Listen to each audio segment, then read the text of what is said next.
तो हेलो, मैं उदित कुमार और आज हमारा ट्रेडिंग फ्रॉम ज़ीरो का डे 8/365 है।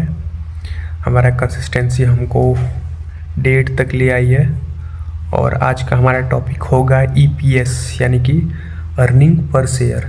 और ये EPS हमारा फंडामेंटल्स जो 10 फंडामेंटल्स था किसी भी कंपनी का फाइनेंशियल हेल्थ जानने के लिए, किसी भी कंपनी का परफॉर्मेंस जानने के लिए जो 10 फंडामेंटल्स होते हैं उसमें से एक फंडामेंटल्स ये भी है EPS यानी कि अर्निंग पर शेयर। तो चलिए देखते हैं EPS को। तो आज का हमारा टॉपिक है EPS यानी कि अर्निंग पर शेयर। देखिए तो इसका मतलब साफ साफ यहाँ से ही पता चल रहा है अर्निंग पर शेयर यानी कि पर शेयर पर कितना कमाई हो रहा है, कितना प्रॉफिट हो रहा है। इसका मतलब यानी कि कोई भी कंपनी अपना हर एक शेयर पर कितना प्रॉफिट कर रहा है, कोई भी कंपनी अपने हर एक शेयर पर कितना प्रॉफिट कमा रहा है, इसको हम बोलते हैं अर्निंग पर शेयर। ठीक है। अब अर्निंग पर शेयर निकालने के लिए एक फार्मूला होता है। देखिए EPS का फार्मूला क्या है, नेट इनकम। तो नेट इनकम क्या होता है? नेट इनकम होता है कि कोई भी कंपनी जितना रिवेन्यू कमा रही है, जितना भी प्रॉफिट कमा रही है, उसमें से सारा खर्चा जितना भी एक्सपेंसेस है उसको आप माइनस कर दो तो वो हमारा नेट इनकम आ जाएगा। तो वो हो गया हमारा नेट इनकम। अब माइनस प्रीफर्ड डिविडेंड। तो प्रीफर्ड डिविडेंड मैंने आपको दूसरी वीडियो में बताया था। प्रीफर्ड डिविडेंड क्या होता है? प्रीफर्ड डिविडेंड होता है फिक्स डिविडेंड।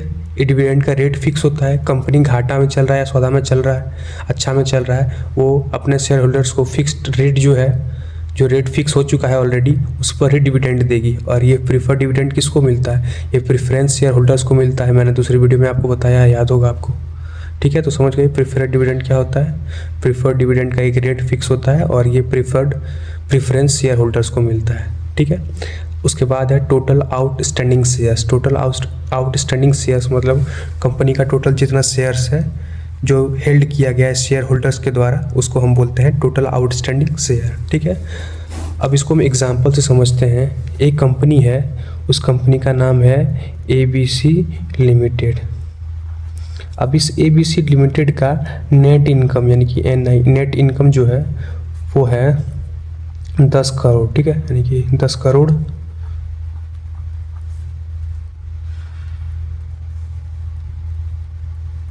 ठीक है। और इसका प्रीफर्ड डिविडेंड है 1 करोड़।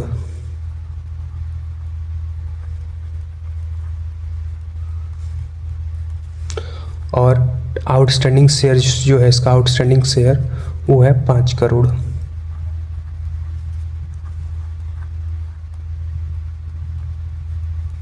ठीक है, तो ये हो गया हमारा सारा दिया हुआ है। अब इसको फॉर्मूला पर आप बेस्ड कीजिए। नेट इनकम क्या है हमारा? नेट इनकम है हमारा 10 करोड़ है नेट इनकम, यानी कि 1 2 माइनस प्रीफर्ड डिविडेंड क्या है हमारा? प्रीफर्ड डिविडेंड हमारा 1 करोड़ है।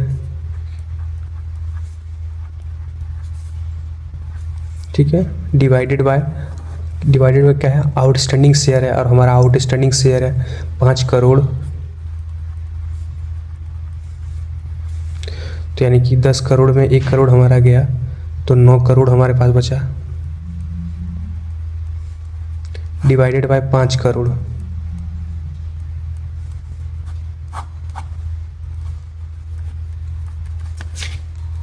फाइव 40। ठीक है। इसका मतलब ये है कि कंपनी अपना हर एक शेयर पर 1.8 रुपीज़ कमा रही है। कंपनी अपना हर एक शेयर पर, कंपनी के पास टोटल जितना शेयर है उसमें से हर एक शेयर पर कंपनी 1.8 रुपीज़ कमा रही है। ये हम कैलकुलेट कर लिए। अब ये कैलकुलेट करके हमको क्या फ़ायदा होगा? तो इससे हमें ये पता चलेगा कि कोई भी कंपनी का फाइनेंशियल हेल्थ क्या है, उस कंपनी का परफॉर्मेंस क्या है। EPS से हमें ये पता चलता है, यानी कि अर्निंग पर शेयर से। ठीक है। तो अगर आपको वीडियो अच्छा लगा हो और थोड़ा सा भी इन्फॉर्मेटिव लगा हो तो लाइक कीजिए, शेयर कीजिए और चैनल को सब्सक्राइब कीजिए। और हमारा आज 8वां दिन है कंसिस्टेंसी का, फ्रॉम ज़ीरो ट्रेडिंग का बेसिक सीखना। तो हमारा महल नींव से तैयार हो रही है, मैंने आपको पहले ही बताया है। और आप इसे नोट करता चलो और डेली रिवाइज करो। और जैसे कि आज हमने पढ़ा EPS, तो EPS में हमारा एक पार्ट आया प्रीफर्ड डिविडेंड्स। ठीक है। तो प्रीफर्ड डिविडेंड्स मैंने एक दिन मैंने आपको डे 2 या डे 3 पर आपको मैंने बताया था, उसमें हमारा प्रेफरेंस शेयर और प्रीफर्ड डिविडेंड आया था। तो अगर आपको याद होगा तो आज समझने में आसानी होगा, इसलिए मैं बोलता हूँ डेली नोट करो और डेली रिवाइज करो, इससे हमें फ़ायदा होगा, ठीक है। और प्रीफर्ड डिविडेंड क्या था वो कमेंट में आप बताओ, मैं देखता हूँ आपको याद है क्या नहीं। मिलते हैं अगली वीडियो में।